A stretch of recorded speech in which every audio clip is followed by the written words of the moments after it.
ہلال احمر کے ambulance head quarter کو اسرائیلی فورسز نے گھیرے میں لے رکھا ہے، اقوام متحدہ۔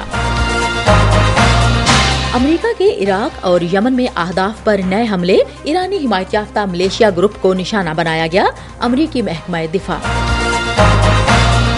مشرق وسطی میں ایک اور فوجی مہم شروع کرنے سے پہلے امریکی صدر کو کانگریس سے منظوری کی ضرورت ہے، امریکی سینیٹرز کا خط۔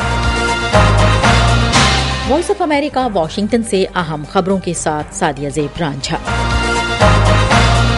اقوام متحدہ نے فلسطینی ہلال احمر کے حوالے سے بتایا ہے کہ خان یونس میں ان کے ایمبولینس ہیڈ کوارٹر کو اسرائیلی فورسز نے گھیرے میں لے رکھا ہے اور علاقے میں شدید لڑائی کے دوران زخمیوں کو نکالنے کے لیے ایمبولینسز کے استعمال کی اجازت نہیں دی جا رہی۔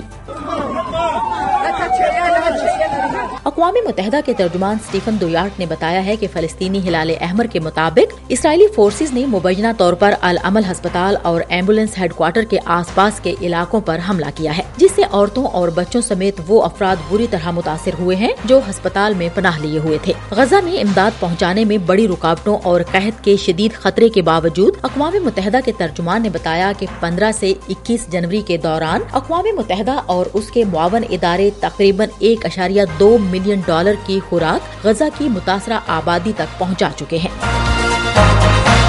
امریکی فوج نے عراق میں 3 تنصیبات اور یمن میں 2 اینٹی شپ میزائلوں کو نشانہ بنایا ہے، جنہیں ایران کی حمایت یافتہ ملیشیا کنٹرول کرتی ہے۔ عراق اور یمن میں دونوں حملوں میں ان مقامات کو نشانہ بنایا گیا جن کے بارے میں امریکہ نے کہا ہے کہ وہ عراق اور شام میں امریکی افواج کے خلاف حملوں میں ملوث ہیں اور بحیرہ احمر میں امریکی فوجی اور تجارتی جہازوں کے لیے خطرہ ہیں۔ منگل کو ایک بیان میں امریکی وزیر دفاع لارڈ آسٹن نے کہا کہ عراق میں حملے صدر جو بائیڈن کی ہدایت پر کیے گئے ہیں۔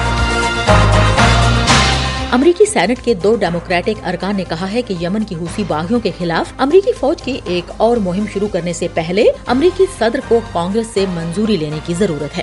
سینٹ کی خارجہ تعلقات کمیٹی کے دونوں اراکین سینیٹر ٹم کین اور کرس مرفی نے ریپبلکن سینیٹرز ٹاڈ ینگ اور مائک لی کے ساتھ منگل کو صدر بائیڈن کو تحریری طور پر آگاہ کیا ہے کہ انہوں نے یمن میں حوثی اہداف پر بار بار امریکی حملے کر کے اپنے آئینی اختیار سے تجاوز کیا ہے۔ بائیڈن انتظامیہ یمن کے حوثی عسکریت پسند گروپ کی طرف سے بحیرہ احمر میں تجارتی جہازوں پر راکٹ، میزائل اور ڈرون حملوں کو روکنے کی کوشش کر رہی ہے۔ سینیٹرز نے لکھا کہ مشرق وسطی کی ایک اور جنگ میں امریکی شرکت کانگریس کی اجازت کے بغیر نہیں ہو سکتی، جس کے بعد امریکی عوام کو اس اقدام کے فوائد، خطرات اور نتائج سے آگاہ کیا جائے۔ اپنے خط میں سینیٹرز نے صدر بائیڈن کے اس اعتراف کا ذکر کیا کہ امریکی حملے تجارتی راستوں پر حوثیوں کے حملے مکمل طور پر روکنے میں کامیاب نہیں ہو سکے۔ ہم وائس آف امریکہ واشنگٹن سے آپ سے مخاطب ہیں۔ نیٹو نے منگل کو $1.2 ارب کے ایک معاہدے پر دستخط کیے ہیں، جس کے بعد رکن ملک اپنے ہتھیاروں کے ذخیرے کو دوبارہ اس سطح پر لے جا سکیں گے جس سے یوکرین کو گولہ بارود فراہم کرنے میں مدد مل سکے۔ نیٹو کی سپورٹ اور پروکیورمنٹ ایجنسی کے مطابق یہ معاہدہ 155 ملی میٹر گولہ بارود کے 2,20,000 راؤنڈز کی خریداری کی اجازت دے گا تاکہ رکن ملک اپنے ہتھیاروں کے ذخیروں کو بھر سکیں اور روس کے خلاف یوکرین کی جنگ میں مزید گولہ بارود فراہم کرنے کے قابل ہوں۔ نیٹو کے سیکرٹری جنرل ینس اسٹالٹنبرگ نے صحافیوں کو بتایا کہ یہ ہمارے اپنے دفاع کے لیے ضروری ہونے کے ساتھ یوکرین کی حمایت جاری رکھنے کے لیے بھی ضروری ہے۔ انہوں نے مزید کہا کہ ہم صدر پوٹن کو یوکرین میں کامیاب ہونے کی اجازت نہیں دے سکتے۔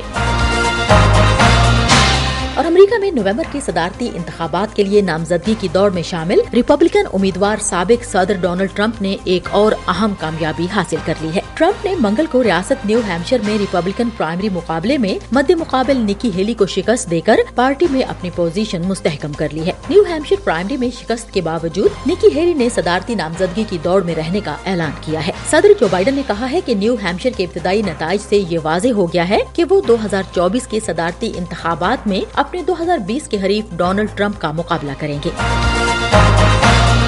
اس کے ساتھ ہی وائس آف امریکہ واشنگٹن کی اردو سروس سے خبروں کا یہ بلیٹن اب ختم ہوتا ہے۔ سعدیہ زیب رانجھا کو اجازت دیجیے۔